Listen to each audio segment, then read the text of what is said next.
Supreme কোর্টে আজ I-PAC কাণ্ডে ইডির তল্লাশি মামলার শুনানি রয়েছে। 8ই জানুয়ারি সেই ঘটনা এবং তারপরে মামলা পৌঁছেছে সুপ্রিম কোর্ট পর্যন্ত। মুখ্যমন্ত্রী যে হলফনামা দিয়েছিলেন 3রা ফেব্রুয়ারি, তার জবাবে ইডি কি বলবে আজকে তা জানার জন্যই নজর কিন্তু থাকবে সর্বোচ্চ আদালতে। 8ই জানুয়ারি কয়লা পাচারের তদন্তে আইপ্যাকের কর্ণধার প্রতীক জৈনের বাড়ি এবং অফিসে পৌঁছেছিল ইডি এবং সেখানে দু জায়গায় পৌঁছে যান মমতা বন্দ্যোপাধ্যায়। সবুজ ফাইল সহ মোবাইল ফোন এমনকি ল্যাপটপও তিনি নিয়ে আসেন এবং এরপরে মামলা কলকাতা হাইকোর্ট হয়ে গড়ায় একেবারে সুপ্রিম কোর্ট পর্যন্ত। আজকে রয়েছে সেই মামলার শুনানি। কথা বলবো সৌভিক মজুমদার রয়েছেন আমাদের সঙ্গে টেলিফোন লাইনে। সৌভিক, 3রা ফেব্রুয়ারি মমতা বন্দ্যোপাধ্যায় এবং রাজ্য সরকারের পক্ষ থেকে হলফনামা দিয়ে জানানো হলো সেদিন অর্থাৎ 8ই জানুয়ারি মমতা বন্দ্যোপাধ্যায় ইডি আধিকারিকদের অনুমতি নিয়েই ওখান থেকে কাগজপত্র নথিপত্র সমস্তটা নিয়ে এসেছিলেন। এরপরে ইডি সময় চেয়েছিল, 10 তারিখে মামলার শুনানি হয়নি কপিল সিব্বল অসুস্থ থাকায়। গোটা ঘটনার প্রেক্ষাপট আর একবার জানতে চাইবো। দেখো, একেবারে তুমি জানো যে 10ই ফেব্রুয়ারি এই মামলার শুনানি হওয়ার কথা থাকলেও সেদিন মমতা বন্দ্যোপাধ্যায় মাননীয় মুখ্যমন্ত্রীর আইনজীবী তিনি অসুস্থ থাকায় শুনানি পিছিয়ে যায় এবং শুনানির দিন আজকে নির্ধারিত করা হয় এবং যেটা মনে করা হচ্ছে যে আজকে সকাল 11টা থেকে 11:30টার মধ্যে এই মামলার শুনানি সুপ্রিম কোর্টে মাননীয় বিচারপতি প্রশান্ত কুমার মিশ্রর যে বেঞ্চ রয়েছে সেখানে শুরু হতে পারে। ফলে তুমি জানো যে এই মামলার ক্ষেত্রে ইডির তরফ থেকে খুব স্পষ্ট করে অভিযোগ করা হয়েছিল যে 8ই জানুয়ারি যখন কলকাতায় তল্লাশি চলছিল প্রতীক জৈনের বাড়ি এবং তার পাশাপাশি আইপ্যাকের সল্টলেকের অফিসে, সেই সময় মুখ্যমন্ত্রী এ রাজ্যের শীর্ষস্থানীয় যারা পুলিশ কর্তা আছেন তাদেরকে নিয়ে ঘটনাস্থলে উপস্থিত হন এবং সেখান থেকে ইডির একাধিক ফাইলপত্র তিনি সেখান থেকে কার্যত ছিনিয়ে নেন এবং ইডির যে পিটিশন ছিল সেখানে উল্লেখ করা হয়েছিল মুখ্যমন্ত্রী কার্যত ডাকাতি করেছেন এবং সেই সময় ফাইল ছিনিয়ে নিয়ে চলে গিয়েছেন, এই ধরনের অভিযোগ করা হয়েছিল। এবং সেই মামলা তোমার মনে থাকবে যে কলকাতা হাইকোর্টের মাননীয় বিচারপতি শুভ্রা ঘোষের এজলাস থেকে সেই মামলা সুপ্রিম কোর্ট পর্যন্ত পৌঁছয় এবং সুপ্রিম কোর্টে যখন মাননীয় মুখ্যমন্ত্রীর তরফ থেকে হলফনামা দেওয়া হয়, সেই হলফনামায় মুখ্যমন্ত্রী উল্লেখ করে বলেছিলেন যে সেদিন এই ধরনের কোনো ঘটনা ঘটেনি, অর্থাৎ যে অভিযোগ ইডির তরফ থেকে করা হচ্ছে যে ফাইল চুরি করা হয়েছে বা ফাইল ডাকাতি করা হয়েছে, এই ধরনের কোনো ঘটনা ঘটেনি। সেই সময় মুখ্যমন্ত্রী যখন উপস্থিত হন সেই সময় তিনি ইডির আধিকারিকদের সঙ্গে কথাবার্তা বলেন এবং ইডির আধিকারিকদের কাছ থেকে প্রয়োজনীয় অনুমতি সংগ্রহ করেই তারপর তিনি তার দলীয় যে ফাইলপত্র রয়েছে বা অন্য যে কনফিডেন্সিয়াল ডকুমেন্ট রয়েছে সেইগুলো তিনি সেখান থেকে নিয়ে আসেন। ফলে এই অভিযোগ এবং পাল্টা অভিযোগ সেটা কিন্তু রয়ে গিয়েছে, যার প্রেক্ষিতে আজকে সুপ্রিম কোর্টে এই মামলার শুনানি শুরু হবে। তোমার মনে থাকবে যে এই মামলার ক্ষেত্রে ইডির তরফে এই অভিযোগও করা হয়েছিল যে সেখানে যে শীর্ষস্থানীয় পুলিশ কর্তারা ছিলেন বা অন্যান্য পুলিশ কর্মীরা ছিলেন তাদের প্রত্যেকের হাতেই কিন্তু অস্ত্র ছিল, অর্থাৎ পুলিশের যে নিয়মিত অস্ত্র থাকে সেই অস্ত্র ছিল। ফলে সেখানে এই ফাইলের চুরি বা ফাইলের ডাকাতি আটকাতে গেলে সেখানে একটা বড়সড় গোলযোগ হতে পারত, গুলি চালানোর মতো ঘটনা পর্যন্ত ঘটতে পারত এবং সেই কারণেই কিন্তু ইডির আধিকারিকরা বাধা দেননি। কিন্তু এই ধরনের সমস্ত যে অভিযোগ ছিল সেই অভিযোগগুলো কিন্তু মুখ্যমন্ত্রীর তরফ থেকে খারিজ করা হয়েছিল।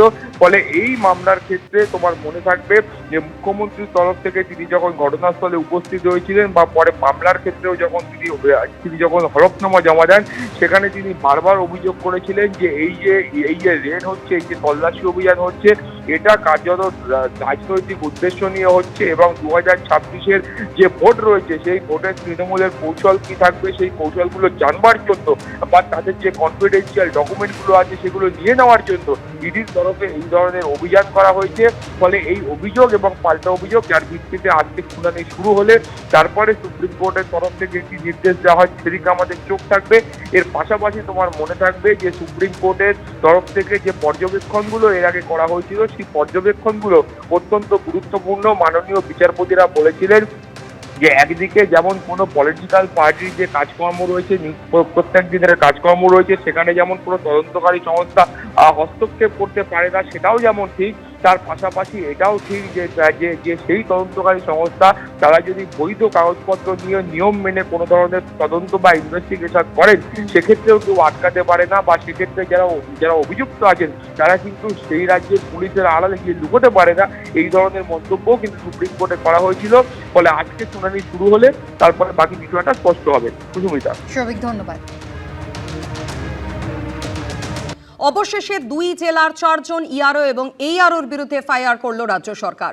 অন্যদিকে বসিরহাট 2 নম্বর ব্লকের বিডিও সৌমিত্র প্রতিম প্রধানকেও সাসপেন্ড করেছে রাজ্য সরকার। আর এরই পাশাপাশি এদিন কর্তব্যে গাফিলতির অভিযোগে কমিশন নিযুক্ত উত্তর 24 পরগনার 3 জন মাইক্রো অবজারভারের বিরুদ্ধেও পদক্ষেপ নিয়েছেন মুখ্য নির্বাচনী আধিকারিক। প্রায় 6 মাস পর অবশেষে 2 জেলার 4 জন ইআরও এবং এইআরওর বিরুদ্ধে এফআইআর করল রাজ্য সরকার। বেআইনিভাবে ভোটার তালিকায় নাম তোলার অভিযোগে বারুইপুর পূর্ব বিধানসভা কেন্দ্রের ইআরও দেবোত্তম দত্ত চৌধুরী এবং এইআরও তথাগত মণ্ডল, পূর্ব মেদিনীপুরের ময়না বিধানসভা কেন্দ্রের ইআরও বিপ্লব সরকার এবং এইআরও সুদীপ্ত দাসের নামে এফআইআর দায়ের করা হয়েছে। এই নির্দেশ অবশ্য আজকের নয়, গত বছরের 5ই আগস্ট ভোটার তালিকায় গড়মিলের অভিযোগে এই 4 জন ইআরও, এইআরও এবং একজন ডেটা এন্ট্রি অপারেটরের বিরুদ্ধে এফআইআর দায়ের করতে নির্দেশ দিয়ে মুখ্য সচিবকে চিঠি পাঠায় নির্বাচন কমিশন। কিন্তু পদক্ষেপ নেওয়া তো দূরের কথা, উল্টে অফিসারদের পাশে দাঁড়ান খোদ মুখ্যমন্ত্রী। কালকে আমার 2 জন অফিসারকে নোটিশ পাঠানো হয়েছে কিনা তাকে সাসপেন্ড করা হলো। আমরা বলি তোমার ইলেকশন এখন ডিক্লেয়ার হয়েছে, কোন আইনের বলে তুমি নোটিশ পাঠিয়ে দিচ্ছ? লজ্জা করে না? তুমি তোমার ক্ষমতা জানো না? অমিত শাহ দালালি করছো চেয়ারে বসে। এরপর 13ই আগস্ট দিল্লিতে ডেকে পাঠানো হয় তৎকালীন মুখ্য সচিব মনোজ পান্থকে, কিন্তু তারপরেও এফআইআর এর নির্দেশ কার্যকর হয়নি।